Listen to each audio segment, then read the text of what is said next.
C'est fini. Terminé, il n'y a plus de péché, plus de mal, impossible. Les anges viendront nous demander, et toi, tu vois mieux que moi, dis-moi qu'est-ce qu'il fait Dieu. Après 120 ans, on enlève l'habit de peau et on va au paradis. Quand on revient dans des corps, mais des corps de lumière.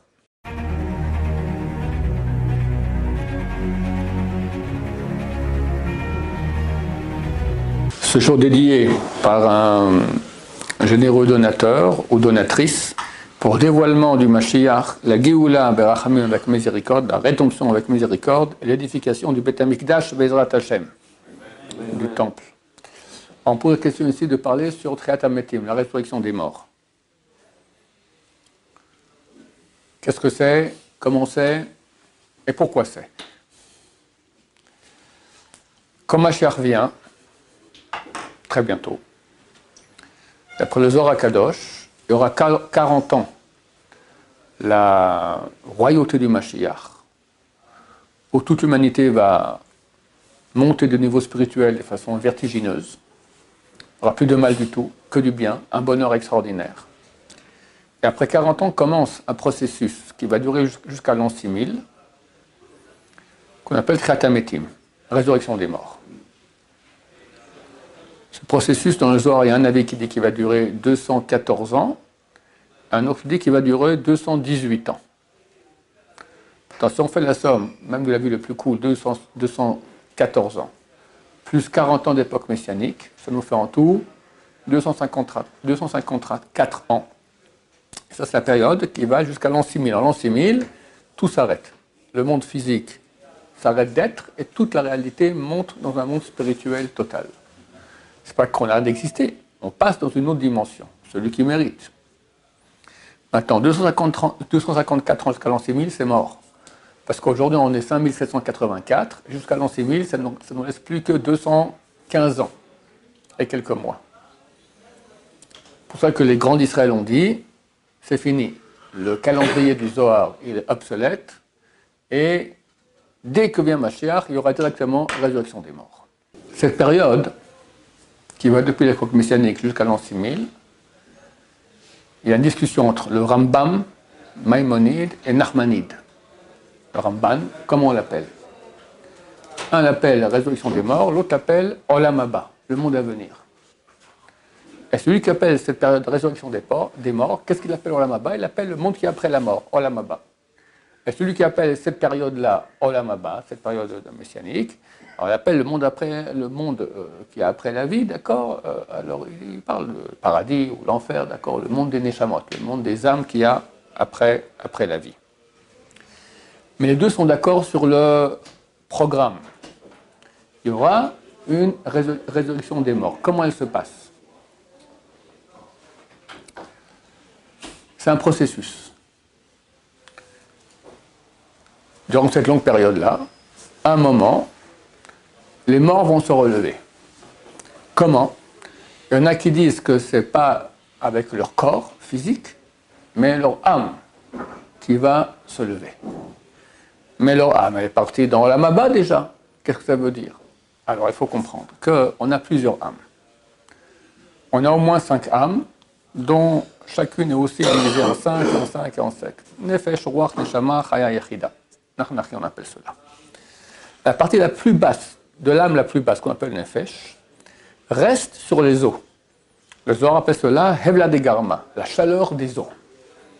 Il y a une partie d'âme qui va rester dans la tombe. C'est pour ça qu'on va prier sur les tombes des tzadikim, parce que cette partie d'âme, elle est présente. Elle est en communication avec les grandes parties d'âme du tzadik. Donc par son biais, c'est comme je parle ici au téléphone, et hop, ça arrive là-haut.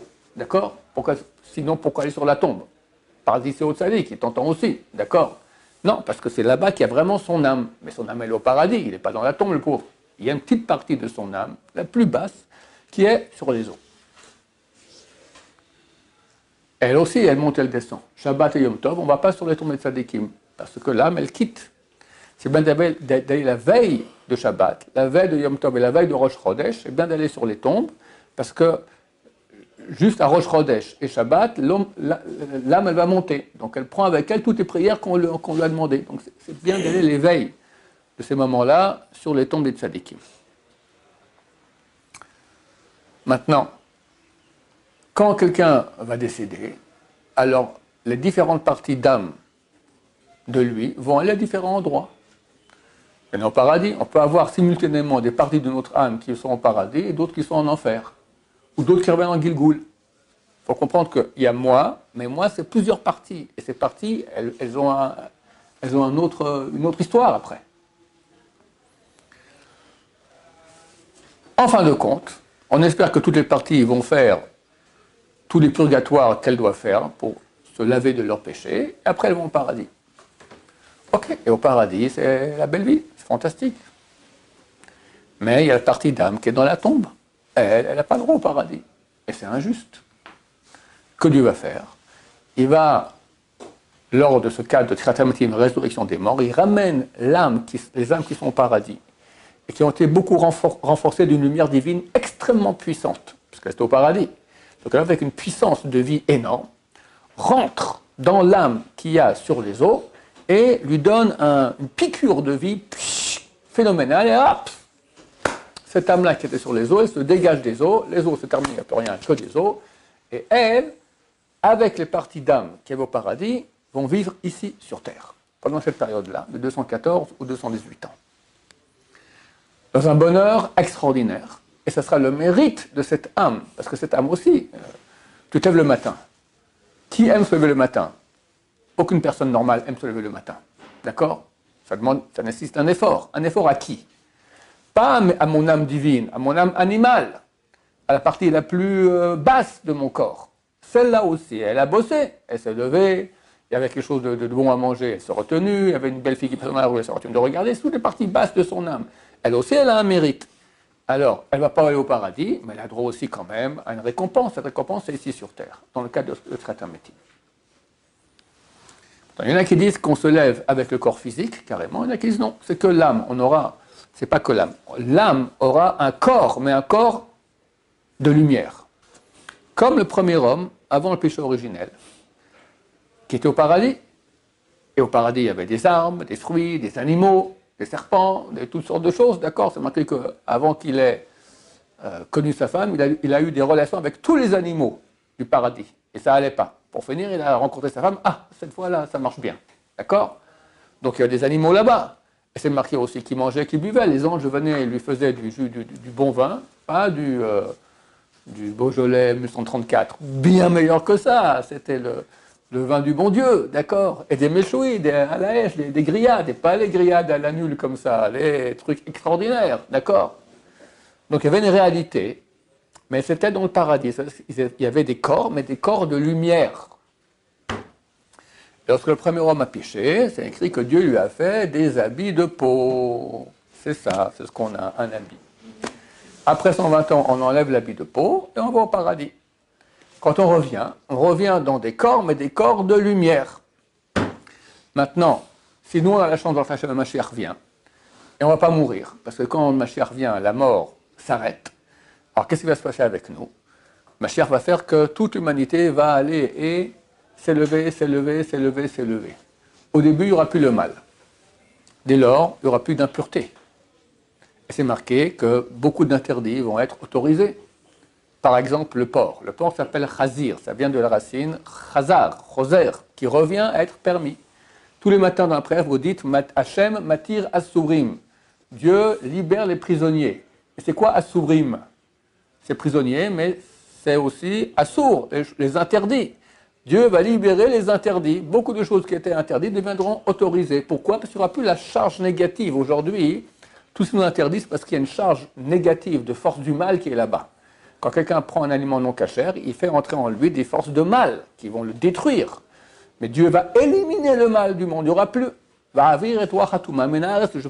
ferai passer l'esprit d'impureté de la terre, il n'y aura plus d'impureté. Il n'y aura plus que deux catégories. Il y aura le saint et le chol, le profane. Comme les jours de la semaine, dimanche, lundi, mardi, mercredi, vendredi, c'est profane, Shabbat, c'est saint. Il n'y a pas de jour mauvais. Tu as un jour mauvais, Tisha B'Av, d'accord? Il sera éliminé lui aussi, d'accord? Et le Mashiach va faire en sorte que toute l'humanité, c'est Dieu, lui il est que l'ustensile, l'intermédiaire. Dieu va faire que tout va monter, monter, monter, monter. Et à bout d'un moment, même le profane va disparaître. Il n'y aura plus que du saint. Ça n'existera plus un jour profane. Il y aura Shabbat, Après dimanche, ça sera la sainteté de Pessah. Lundi, ça sera la sainteté de Shavuot, je me souviens bien. Mardi, ça va être Rosh Hashanah, je me souviens bien. Mercredi, c'est Rosh Chodesh. Jeudi, c'est Sukkot. Et vendredi, c'est Shmini Atzeret. Donc, tous les samedis soirs, nettoyage de Pessah. Alors, pas forcément nettoyage, mais il y aura la sainteté de ces jours-là. Maintenant, on va commencer à monter. Puis au bout d'un moment, le corps, il dérange. Le corps, c'est quand même extrêmement grossier. On recevra chacun au moment où il est, dans sa période-là, il recevra de la part du rabbinat du Mashiach, cher monsieur un tel, voilà, du ciel, on a vu que maintenant vous êtes arrivé à un niveau de sainteté suffisamment grand. Mercredi prochain, à 10h du matin, vous vous débarrassez de vos habits corporels et vous recevez un habit de lumière. Il fait une grande fête avec tous les copains, on fait un bon méchoui comme ça, on fait une fête, et à 10h ce mercredi-là, tac, il enlève ses habits de peau et reçoit des habits de lumière. Rabbi Meir, il écrit qu'on avait des koutnotes or, on avait des habits de lumière, et Dieu a fait des koutnotes or. Or signifie de peau. Et là, on va faire l'inverse. On passe de peau à lumière. Et comme ça, toute l'humanité va aller en montant toujours plus. Et tout le monde participera, c'est fini, il n'y aura plus de jugement qui oui, qui non. Ça, c'est maintenant. Dans les 7 semaines à venir, si on ne se trompe pas, Bezrat Hashem, Mashiach vient. Et là, beaucoup ne pourront pas le voir. J'espère que ce ne sera pas beaucoup. Peu ne pourront pas le voir. Mais ceux qui ne mériteront pas, ne mériteront pas. Terminé. Voilà. Parce que quand on vient, Mashiach vient, on rentre dans une période, c'est fini. Il n'y a plus de mal. C'est fini. Terminé. Il n'y a plus de péché, plus de mal. Impossible. Au début, on amènera des sacrifices pour expier les péchés qu'on a faits. Pour le moment, c'est fini, il n'y a plus de péché. Alors, qu'est-ce qu'on va amener comme sacrifice? Korban Toda, sacrifice du merci. Parce que merci à Dieu, on le verra sans cesse. D'autant plus que qu'est-ce qu'on va déguster, d'accord? En bien. C'est écrit que tous les jours chaque jour sera 24 fois plus intense que le jour d'avant. Fais-moi le calcul sur une semaine. 24 puissance 7. Benjamin, tu ne sais pas. D'accord? Et 24 puissance 10 000. D'accord? C'est phénoménal. Et c'est infini. Vient l'an 6000, on sera déjà tous à des niveaux spirituels extrêmement hauts, c'est fini. On ne prend pas la voiture, on ne prend pas l'avion, tu fais téléportation sur place, d'accord? Je vais aller voir ma grand-mère à Paris, non à Paris, là, c'est fini, tout le monde sera ici, d'accord? Je vais aller à Tel Aviv, je ne sais pas, c'est pas un bon endroit. Vous savez que le mot Tel Aviv, il apparaît une seule fois dans toute la Bible. C'est dans Ereskel. Vared et la Gola Tel Aviv. Je suis descendu dans la Gola, dans l'exil Tel Aviv, d'accord? C'est une ville d'exil, d'accord? Et je vais à Bnei Brak, d'accord? Hop, je me retrouve là-bas, téléportation. Ça se fera sans cesse. On sera à des niveaux, comprenez, comme c'est écrit dans les prophéties de Bil'am, Kaet, Yamer et Yaakov Israël, Ma Pa'al El. Viendra un temps, on demandera à Israël, que fait Dieu? Qui va demander? Bien sûr aussi les non-juifs. Tous les non-juifs seront là, ils vont dire, écoutez, vous êtes en contact avec Dieu, on veut connaître maintenant le vrai but de la vie, on veut se rapprocher, aidez-nous. Et ça, est la notion d'Israël hors la Goïm. Israël sera lumière pour les nations. D'accord? Aujourd'hui, on nous accuse tous. Pourquoi? Parce qu'ils sont dans le côté négatif, donc ils ont la haine de Dieu. Et quand Mashiach reviendra, ceux qui ont la haine de Dieu vont disparaître, ceux qui ont l'amour de Dieu, ils vont se rapprocher et ils seront là pour nous aider à leur donner le message divin. Mais ce n'est pas de ça dont parle le verset de Bil'am. Viendra un temps, on demandera à Israël, que fait Dieu? Pas les goïms, les anges. Les anges viendront nous demander, et toi, tu vois mieux que moi, dis-moi, qu'est-ce qu'il fait Dieu? Il y a 4 niveaux, il y a 4 mondes. Le plus bas, Asiya, après Yetzira, après Bria, après Atzilut. Atzilut, c'est la divinité elle-même. Les anges proviennent du 3e monde, Bria. Nous, on est là, notre source, elle est là-haut. Maintenant, on est ici en bas, on ne voit rien. Mais notre source, elle est là. Quand Mashiach vient, on se branche à notre source, on sera bien plus haut que les anges. Donc, on sera dans une situation spirituelle extraordinaire, de bonheur, fantastique, messieurs. Cette semaine, il faut foncer là, toutes les forces. C'est maintenant ou jamais. Arrive l'an 6000. Ce monde ne sert plus à rien. On a tout fini. Et nous passons, on disparaît. Nous passons dans une autre dimension complètement spirituel et le monde physique est détruit. Et après, on continue à monter. De millénaire en millénaire, on monte comme ça de façon infinie. Il y a un avis qui dit qu'après 1000 ans, Donc en l'an 7000, Dieu recrée un monde. Ce n'est pas notre affaire. Nous, on continue notre vie à monter là-haut. Dans un autre monde, Bereshit, Bara Elohim, avec Moshe Rabbeinu, la Torah, tout, enfin, ça peut être différent, d'accord? Mais nous, un monde de 6000 ans. Il y a comme ça plusieurs, il y aura 49 mondes de 6000 ans. Comme ça, c'est écrit à la fin de Parashat Teruma. Le Ramban le dit de façon extrêmement cachée, mais son élève Rabbeinu Bachaye l'explique mieux, et encore, ça demande pas mal d'explications. Pas tout le monde est d'accord là-dessus. Il y en a qui disent qu'il y en a seulement le nôtre est terminé. Voilà, maintenant. C'est écrit que ceux qui habitent l'étranger, qui ont été enterrés à l'étranger, ils vont avoir une kratémétime plus tardive, après celle de ceux qui sont enterrés ici en Israël. Et ils doivent se lever en Israël. Alors comment ils font pour arriver en Israël? Ils passent par des passages souterrains. D'accord? Donc ça vaut la peine même, je crois qu'il y a une mitzvah d'amener le corps. Le mieux c'est venir mourir ici. D'accord? Enfin, le mieux c'est vivre ici. Et quelqu'un qui n'a pas eu la chance, ou moins qui vient de mourir ici. S'il est mort à l'étranger, alors c'est bien de l'enterrer ici. Et s'il est enterré à l'étranger, c'est bien de le déterrer et l'amener ici pour l'enterrer. Maintenant, pas tous. Le Zohar HaKadosh, il dit, pas les Réchaïm. Les mécréants, on ne veut pas les voir ici. La terre d'Israël se plaint. Qu'est-ce que tu m'impurifies? Moi, je suis une terre sainte, tu m'amènes des corps de mort. Alors, si c'est un tzaddik, je veux bien, mais des mécréants, on ne veut pas ici. D'accord? Voilà. Ok, messieurs. Alors, un seul petit mot. Avancez, foncez. Je vous répète, ça fait 30 ans que je dis que la fin est proche, mais là, je ne suis plus le seul à le dire. Tout le monde en parle. Et on espère qu'ils ne vont pas se tromper. Ça, tout montre qu'on va dans ce sens-là. Et dites pas après qu'on ne vous a rien dit, c'est dommage. Je vous avertis, je vous secoue, je vous boxe, d'accord? De façon allégorique, pour que vous bougiez et qu'on se bouge, et que comme ça, quand Mashiach reviendra, on méritera de faire partie de ce programme. Parce que, quand Mashiach vient, il y a ceux qui ne méritent pas de le voir, puis ceux qui méritent, mais ceux qui méritent. Il y a aussi le niveau que tu auras, nul, parmi des grandes lumières. Quand Mashiach vient, on verra la lumière intérieure de chacun. Comme les tzadikim, ils voient sur quelqu'un la qualité de son âme. Mais là, tout le monde verra. Et toi, tu vas dans la rue, nul. Tu ne peux même pas te cacher sous un masque, d'accord? On verra tout. Nul. Partout, tu vas nul, nul, nul. Alors, tu as vécu, ma chère, très bien, mais tu es un nul. Réveille-toi. Il est passé trop tard. On peut changer. Il y avait un rabbin dans la Gemara, traité à Vodazara, page 17a, qui s'appelle Rabbi Eliezer d'Ordaya. La Gemara dit qu'il n'y a pas une prostituée avec laquelle il n'a pas été. Et quand il a entendu une fois qu'il y a une prostituée, la super belle, top modèle au monde, d'accord, qui se trouvait derrière 7 fleuves. Elle demandait une bourse pleine d'écus d'or. Il a pris, il est allé avec elle.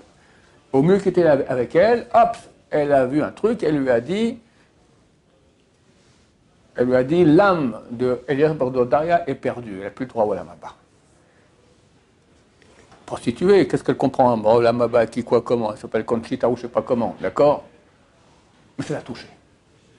Il a fait tchouva. Et il s'est assis, il a commencé à demander les forêts, priez pour moi. Il dit non, on ne peut pas, nous aussi on est fini, on ne peut pas prier pour toi. Les montagnes, le soleil, il dit, ouais, tout le monde lui dit on ne peut rien faire pour toi. Bon, ça dépend de moi. Il s'est mis à pleurer, il a fait tchouva et il est mort de pleurs. Une voix est sortie du ciel, elle a dit, Rabbi Eliezer ben Dordaya est invité au Olam Haba. Rabbi Sarbila Anassi, c'est le Gilgul de Yaakov Avinu. Plus grand rabbin de tous les temps peut-être, il a écrit la Mishnah, etc. Il s'est mis à pleurer, il a dit, regarde. Non seulement ce type-là, il a fait le coco toute sa vie, et en quelques secondes, il fait tchouva, et il va au Olam Haba, et en plus on l'appelle Rabbi, on l'appelle Rabbi, un rave. C'est un mécréant, rave. Pourquoi je vous raconte cela? Il n'est jamais trop tard, avant qu'il soit trop tard. C'est maintenant, et après ça sera trop tard. Oui. Par rapport au Gilgulim, oui. Du coup, on est tous des Gilgul, des Gilgul. Oui. Donc, alors, très bonne question. Le Gilgul, qui se lève, quelqu'un, il est revenu, on va dire, 20 fois en métempsychose en bon français, d'accord? Réincarné. Donc, lui, il y a une âme, il y a 20 corps. Quel corps se lève? Alors, il faut comprendre que chaque corps a reçu une partie différente de l'âme. Gamliel, la première fois il vient sur Terre, et il ne pourra pas en une fois arriver à réaliser tout le potentiel de son âme. Ouais, s'il réalise 30%, c'est déjà pas mal. Bon, ok, 30%, c'est sa partie d'âme qui a lui à Gamliel. Ces 70% reviennent dans un autre corps, Moshe. Moshe va réaliser 20%. Ok, c'est pour Moshe. Après, il meurt, il va dans un troisième corps. Yitzhak va réaliser 2%. Après, Yitzhak part dans Yaakov, qui va faire 50%, etc. comme ça. Chaque corps, à la Triat HaMetim, va se lever avec la partie d'âme qu'il a réalisée. Bien qu'ils viennent de la même âme tous, mais c'est des parties différentes qui ont été réalisées. Et du coup, il n'y aura pas une âme qui va s'élever, genre. Bah, parmi les âmes, quelqu'un qui a été réincarné plusieurs fois, ça se peut qu'une fois il était un tzaddik, une fois un mécréant. Tout est permis. Quand on est sur Terre, c'est la roulette, d'accord? Des fois, quelqu'un vient pour réparer une chose et il devient bien pire à cause de cela. Voilà. Donc chacun avec le... Pour ça que il faut comprendre que, je vais encore dire aujourd'hui à quelqu'un, hein, on ne revient pas sur Terre et on a une vie. Mais c'est faux, il y a la réincarnation. Alors, il faut comprendre, oui, une partie de ton âme reviendra, mais toi, avec ce que tu as fait, c'est que toi. Celui qui vient, ton âme là, elle part chez quelqu'un d'autre. C'est un autre corps, c'est un autre nom, c'est une autre vie, tout à fait autre chose. Alors vous êtes liés parce qu'à la base, c'est la même âme, mais c'est des parties d'âmes différentes. Donc, on ne revient pas sur Terre. Moi, Ron Chaya, maintenant, au Triat HaMetim, je reviens avec moi. D'accord? Et si je l'ai fait le crétin toute ma vie, Chassé Shalom, alors si je me relève en tant que crétin. D'accord? C'est pour ça qu'il faut faire tchouva et arrêter d'être crétin. C'est bon? Baruch Adonai, l'olam, amen va amen.